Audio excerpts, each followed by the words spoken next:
వల్లభనేని వంశీ శ్వాస తీసుకోవడానికి ఇబ్బంది పడుతున్నారని అన్నారు ఆయన సతీమణి పంకజశ్రీ. ప్రస్తుతం జడ్జి రాసిన ఆసుపత్రిలో నార్మల్ ట్రీట్మెంట్ చేస్తున్నారని అన్నారు. హెయిర్ ఆసుపత్రికి రిఫర్ చేశారని, ఎయిమ్స్ ఆసుపత్రికి తీసుకుని వెళ్లామని చెప్పారన్నారు. శ్వాస ఇబ్బంది ఉందంటే తీసుకుని వెళుతున్నారని తెలిపారు పంకజశ్రీ. ప్రస్తుతం వంశీ మిషన్తోనే ఊపిరి తీసుకుంటున్నారని అన్నారు. వంశీని ఉదయం గవర్నమెంట్ ఆసుపత్రికి తీసుకువెళ్లారని, డాక్టర్లు సరిగ్గా కేర్ తీసుకోవడం లేదన్నారు వంశీ తరపు న్యాయవాది. 5 రోజుల క్రితం అడ్మిషన్ ఇస్తామన్న డాక్టర్లు ఇంతవరకు ఇవ్వలేదన్నారు. ఆయనకి యూరిన్లో కీటోన్ బాడీస్ పాజిటివ్ వచ్చాయండి.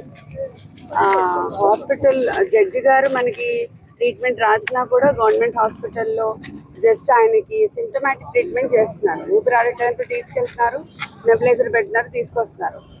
మళ్ళీ 3వ రోజు మళ్ళీ వెళ్ళాల్సి వస్తుంది, అదే రిపీట్ చేస్తున్నారు. సో ఆయనకి హైపాక్సియా ఉంది, ఆయనకి సిపాప్ మెషిన్ ఎయిడెడ్ బ్రీదింగే.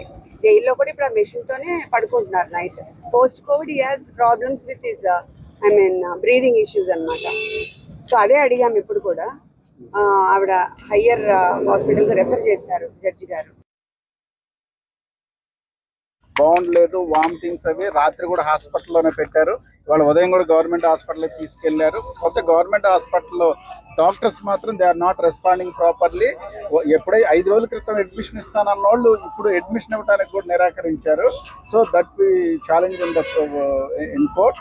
ఎయిమ్స్కి రిఫర్ చేయమని అడిగాము. అది జైలు అథారిటీస్ డెసిషన్ తీసుకొని చెప్తారు.